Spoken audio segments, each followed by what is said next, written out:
Hey ladies, Deanna, you said you wanted me to record a video of how I did that background exchange. So I'm going to go ahead and record that for you really quick. I have a couple of images I have to do it to. So let me try and see if I can get one done really quick. So I always work in Photoshop, so let me transfer that over. Hold on. I'm hoping this recording is working. I'm going to upload it to YouTube and see how that works. Okay, so just a quick sample of how I do it. I duplicate layer in Photoshop. I go and do this quick selection tool. I make it a decent size and I click and drag around. Okay, and it does a pretty good job. I see some areas where it doesn't get everything. So the next thing, and see, sometimes when you have white on white like this, it's a little harder. But the next thing I do, it does a really great job for the most part, but I don't want the edges to be so stiff. So then I go to select and mask, and I use this little brush with, looks like streaks on it. And I make a bigger brush and I click and select around the areas of the hair, especially his. He has some extra that didn't even sound right. It's the morning, I'm about to go work out and not excited. I figure I'd do this instead.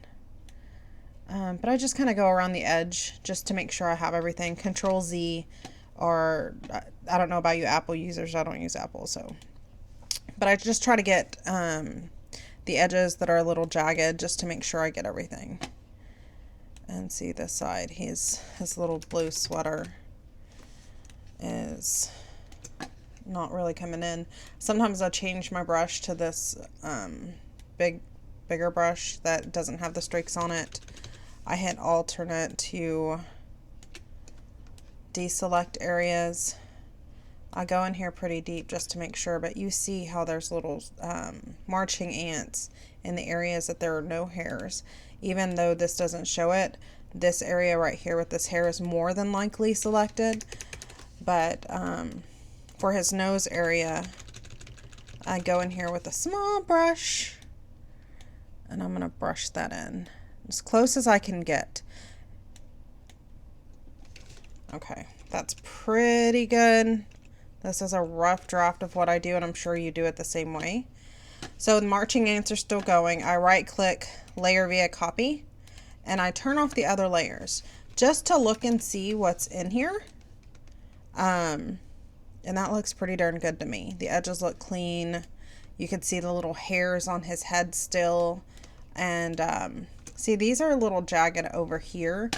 And what I did with the other image is I got a soft brush. I used a layer mask and I just made the brush bigger and I just removed some of that, and it's not too soft. I don't want the hard, I have the hardness at like at 86. But I go in and I just, oops, make sure it's black over here.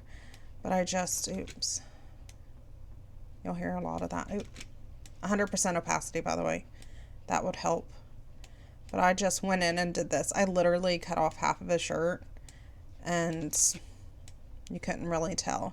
But sometimes when the edges are jagged like this, I'll go in with this semi-soft brush because typically it looks a little softer on the edges. And I just edit those little pieces just to make sure it looks clean.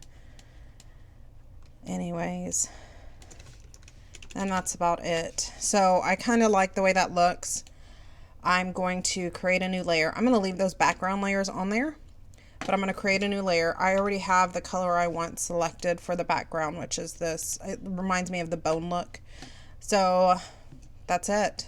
I have it like that. I flatten the image and well, after editing the face and stuff, and I'll do that later, but I flatten the image and I save it in Lightroom. But that's it. Hope you enjoyed. If you have any questions, ask.